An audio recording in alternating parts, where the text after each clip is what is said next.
இந்த வாரம் TRP ரேட்டிங்கில் top 10 இடத்தை பிடித்த சீரியல்களை பற்றி இந்த வீடியோவில் நம்ம பார்ப்போம். அதில் சிங்கப்பெண்ணி சீரியல் 10.60 டிஆர்பி புள்ளிகளுடன் முதலிடத்தை பிடித்துள்ளது. அடுத்தது 3 முடிச்சு. இரண்டாவது இடத்தில் உள்ள 3 முடிச்சு சீரியலுக்கு 10.25 டிஆர்பி புள்ளிகள் கிடைத்துள்ளது. அடுத்தது கயல் சீரியல். மூன்றாவது இடத்தில் பிடித்த கயல் சீரியல் 9.91 டிஆர்பி ரேட்டிங்கில் இடம் பிடித்துள்ளது. அடுத்தது சன் டிவியில் ஒளிபரப்பாகும் மருமகள் சீரியலுக்கு 8.96 டிஆர்பி புள்ளிகள் கிடைத்துள்ளது. அடுத்தது அன்னம் சீரியல் 8.75 புள்ளிகளுடன் 5வது இடத்தை பிடித்துள்ளது. அடுத்தது சிறகடிக்கும் ஆசை சீரியல். விஜய் டிவியில் சிறகடிக்கும் ஆசை சீரியலுக்கு 8.56 டிஆர்பி ரேட்டிங் கிடைத்துள்ளது. அடுத்தது ராமாயணம் சீரியல். ராமாயணம் சீரியலுக்கு 8.45 டிஆர்பி புள்ளிகளை கிடைத்து 7வது இடத்தில் உள்ளது.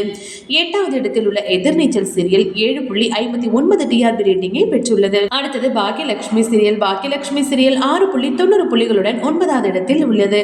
அடுத்தது பாண்டியன் ஸ்டோர் சீரியல். 10வது இடத்தை பிடித்திருக்கும் பாண்டியன் ஸ்டோர்ஸ் 2 சீரியல் 6.81 புள்ளிகளை பெற்றுள்ளது. ஓகே வியூவர்ஸ், இது போல சினிமா மற்றும் சீரியல் தொடர்பான செய்திகளை பார்க்க மறக்காம சனி டைம்ஸ் சேனலை சப்ஸ்கிரைப் பண்ணுங்க.